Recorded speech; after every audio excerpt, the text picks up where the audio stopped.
Assalamualaikum warahmatullahi wabarakatuh. Pada hari ini kita bertemu dengan seorang pengusaha muda yang berasal dari Desa Rejosari, Kecamatan Manturu. Baik, bisa diperkenalkan dulu, Mas. Ya, nama saya Budi Pernawan, usia sekarang 29 tahun. Bagaimana sih awal mula usaha sampean ini sehingga bisa tetap eksis hingga saat ini, Mas? Bisa diceritakan? Ya, kalau ini awal mula usaha tempe ini dari ibu saya.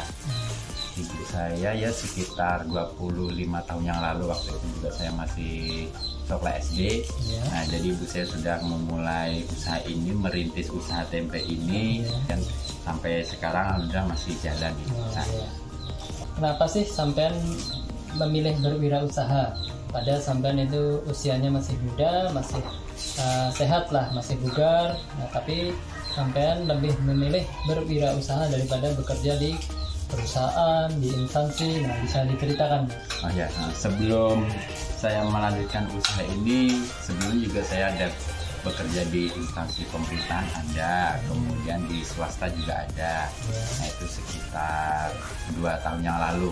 Cuma saya memutuskan untuk resign. Nah, fokus saya itu ingin menemani ibu saya dan melanjutkan usaha ini supaya usaha ini tetap jalan terus. Berjalan.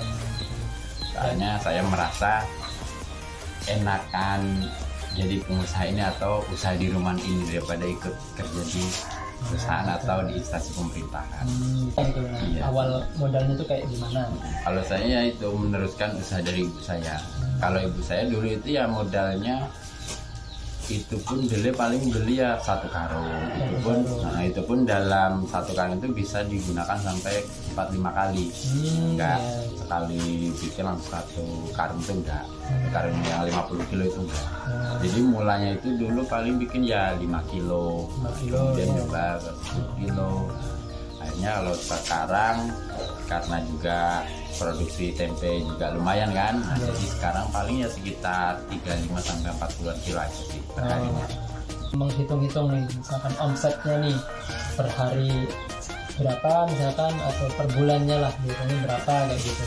Ya kalau hitung-hitung per bulannya aja ya Mas ya. Ya, per bulan. Itu ya kisaran bisa tembus 5 sampai 7 lah. 5 sampai 7. Ya. 7 juta ya. Ya. Wah, lumayan ini, Mas. Ya itu hitung. Ya sama aja lah kalau dipikir sama kerja di luar ya. Ya. Cuman waktu lebih banyak di rumah. Gimana sih cara memasarkannya nih, Mas? Kan sampean sudah memproduksi ini, pasti sehari-hari sampean melakukan penjualan kan ya. Itu kan apalagi sekarang zamannya teknologi ya, ada marketplace, jualan online, nah kayak gitu. Apakah sampean juga berjualan secara online juga atau hanya secara offline aja kayak gitu, Mas? Kalau Bisa itu diceritakan? jualan ya itu setiap pagi itu biasanya habis setelah subuh itu dibawa ke pasar. Pasar yang di kilometer 42 itu. Nah, setiap subuh kita ke situ. Nah, dan juga biasanya ada dari pelanggan yang warung-warung gitu kan. Nah, biasanya mereka juga ada yang sering nelpon kita untuk minta diantar. Kadang ya bisa 100.000, 100.000. Nah, sampean sudah lama nih berwirausaha, pasti kan ada suka dan dukanya itu, Mas. Nah, bisa diceritakan kayak gimana suka dan dukanya? Ya kalau sukanya itu ketika banyak yang pesan sebelumnya, pesan ini nanti pada hari ini saya pesan. Nah, kemudian juga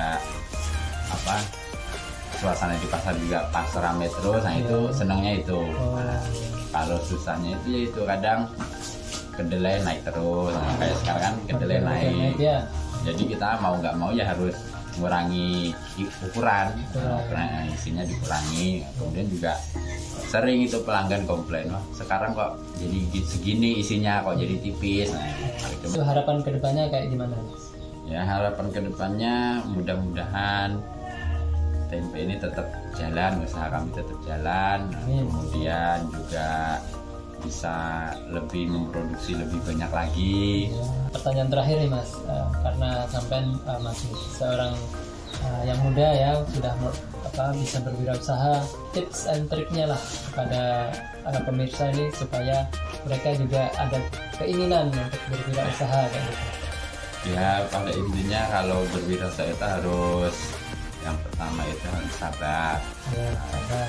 Ya, kemudian juga bulat tekun, harus bagaimanapun keadaannya harus tetap kita lalui.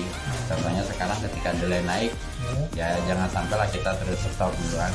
Soalnya tempe ini kan apa, hampir setiap hari lah orang membutuhkan konsumsi. Jadi itu sabar, kemudian bulat, tekun gitu kan. Kemudian juga selalu berusaha untuk berinovasi. Baik, mungkin segitu dulu wawancara kita dengan seorang pengusaha yaitu Mas Sudi, pengusaha tempe. Baik, terima kasih Mas Sudi ya atas waktunya. Semoga tambah sukses, tambah maju, dan bisa memotivasi bagi teman-teman di luar sana ya. Baik, kita akhiri. Wassalamualaikum warahmatullahi wabarakatuh. Baik.